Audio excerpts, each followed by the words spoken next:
Nous sommes maintenant dans la chapelle de la bâtie d'Urfé, qui est sûrement le joyau que l'on a ici sur le domaine.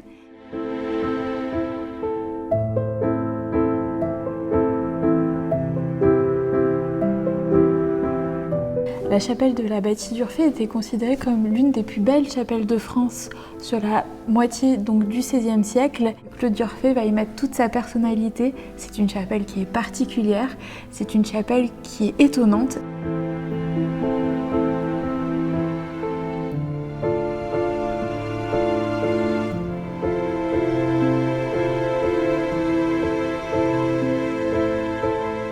C'est déjà une chapelle qui sera dédiée à son épouse, Jeanne de Balzac. L'hommage que Claude d'Urfé va lui faire après sa mort, c'est en créant ce monogramme amoureux.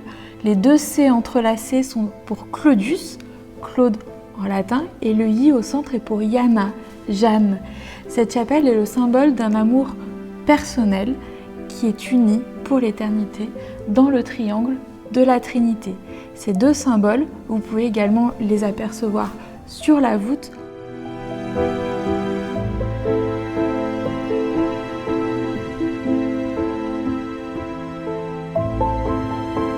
La chapelle de la bâtie d'Urfé est vraiment symptomatique de la pensée humaniste de Claude d'Urfé.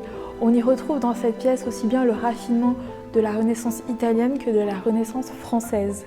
Beaucoup d'influences que Claude d'Urfé va puiser en Italie lorsqu'il va côtoyer de nombreux artistes, ces artistes dont il passera de nombreuses commandes, peinture, boiserie, sculpture, et toutes ces commandes d'œuvres d'art, il va les installer ici à la bâtie.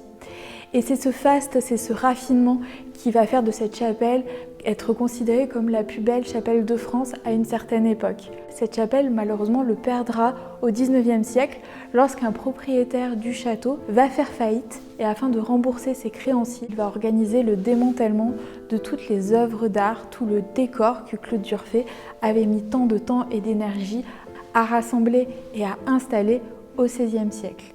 Il faudra attendre juste après la Seconde Guerre mondiale pour voir réapparaître dans le domaine certaines de ces œuvres majeures qui vont être réinstallées, notamment les peintures de la chapelle ou également l'autel qui reviendra au début des années 50.